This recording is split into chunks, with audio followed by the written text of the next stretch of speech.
সকলকে স্বাগতম। তোমরা সবাই জানো যে গ্রুপ সিডি পরীক্ষা হয়ে গেল এবং সেটা নিয়ে সবাই কম বেশি আশাবাদী আছো। কিন্তু যেহেতু এটা কোর্টের অর্ডার থেকে হচ্ছে, তার জন্য যেই সরকারি ক্ষমতায় আসুক এটা কিন্তু নিয়োগ তাদের করতে হবে। তো আমরা ফাইনাল কাট অফ এবং কবে নাগাদ নিয়োগ হতে পারে সে সম্পর্কে খুব সংক্ষিপ্ত একটা আলোচনা করছি।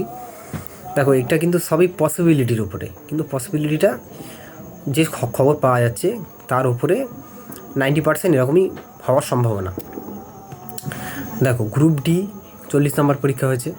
40 নম্বরের মধ্যে যদি জেনারেল হিসাবে তুমি 35 কি 36 পাও, তাহলে কিন্তু তোমার ডাক আসার চান্স আছে।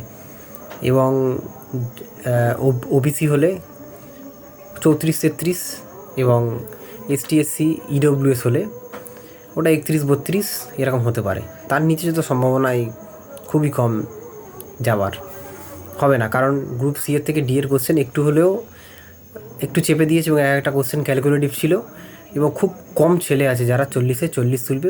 অনেকেই হয়তো তুলতে পারবে, কিন্তু একটা দুটো করে সিলি মিস্টেক অনেকেরই হয়েছে। তো সেটা আমরা বলবো, কিন্তু ফাইনাল যে লিস্টটা আসবে সেটা কিন্তু এক্সপিরিয়েন্স মার্ক সমেত ওটা যোগ করে। আচ্ছা, এরপর এডুকেশনাল কোয়ালিফিকেশানের একটা মার্ক আছে, সেটাও কিন্তু ওখানে অ্যাড হতে পারে। এরপর আসছি গ্রুপ সি। গ্রুপ সি 60 নম্বর পরীক্ষা হয়েছে। 60 নম্বরের মধ্যে যদি তুমি জেনারেল হয়ে 56-55 তুলতে পারো, তাহলে তোমার চান্স আছে, শুরু করে দিতে পারো প্রস্তুতি।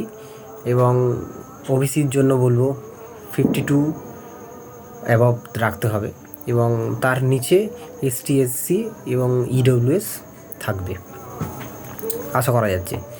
এরপরে তোমাদের এক্সপিরিয়েন্স মার্ক যোগ হবে, এবং তারপরে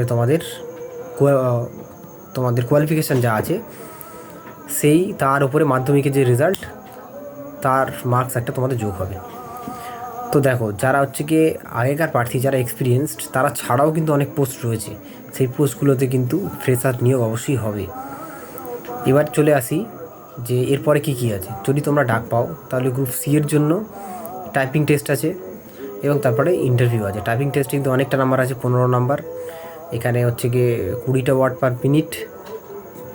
এটা কিন্তু খুব একটা সোজা ব্যাপার মনে হলেও সোজা নয়। যাদের প্র্যাকটিস নেই, এবং অনেকেরই প্র্যাকটিস নেই, অনেকের বাড়িতে কম্পিউটার নেই, তারা কম বেশি প্র্যাকটিস করে নেবে, কারণ সুযোগ খুব কম। এবং এরপরে কবে বেরোবে আর ভগবানও হয়তো জানে না। এরপরে কোন সরকার আসবে বা কী করবে কেউই বলা খুব মুশকিল ব্যাপার। তো যেটুকুনি সুযোগ আছে সবাইকে চেষ্টা করতে হবে। এবং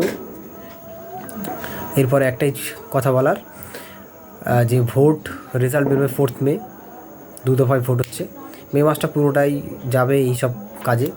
জুন জুলাই নাগাদ তোমাদের লিস্ট দিয়ে দেবে পুজোর আগে, এবং তারপরে ইন্টারভিউ সেশনগুলো চলবে পুজোর আগে বা পুজোর পরে। কিন্তু নিয়োগ কমপ্লিট হয়ে যেতে পারে, অর্থাৎ 2026-এর মধ্যে নিয়োগ হয়তো কমপ্লিট হয়ে যেতে প্রচুর সম্ভাবনা আছে। তো সবার জন্য গুড লাক। সবাই নিশ্চয়ই ভালো চেষ্টা করেছো।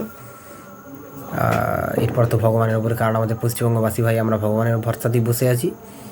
এবং ব্যাকআপে তো আমাদের চা চপ মুড়ি থাকবেই সবসময়, কিছু করার নেই।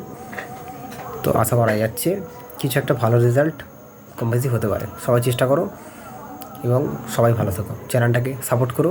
এই চ্যানেলে কিন্তু ইংলিশ, অঙ্ক, জিকে ভিডিও কিন্তু আসবে। আর হ্যাঁ, নতুন ওই মাদ্রাসা বোর্ডের রিক্রুটমেন্টের জন্য কিন্তু নোটিফিকেশান দিয়েছে, রিক্রুটমেন্ট হবে। তার কিন্তু খুব শিগগিরই অ্যাপ্লিকেশান ডেট ফেটও জানিয়ে দেওয়া হবে। এর জন্য ডিটা সার্টিফিকেট কিন্তু তোমাদের লাগবে কম্পিউটারে, সেটা 1 বছরের। ওটা যারা থাকবে তারা করতে পারবে। এবং যাই পোস্ট থাক, সবাই লেগে পড়ে খাটো, কারণ এটা পশ্চিমবঙ্গ বাস, এখানে সব কিছু বারবার হয় না। একটা কিছু একবার হয়ে গেলে এখন 5-10 বছরের জন্য ওটা ভুলে যেতে হবে। চলো, সবাই ভালো থাকো আর চ্যানেলটাকে সাপোর্ট করো।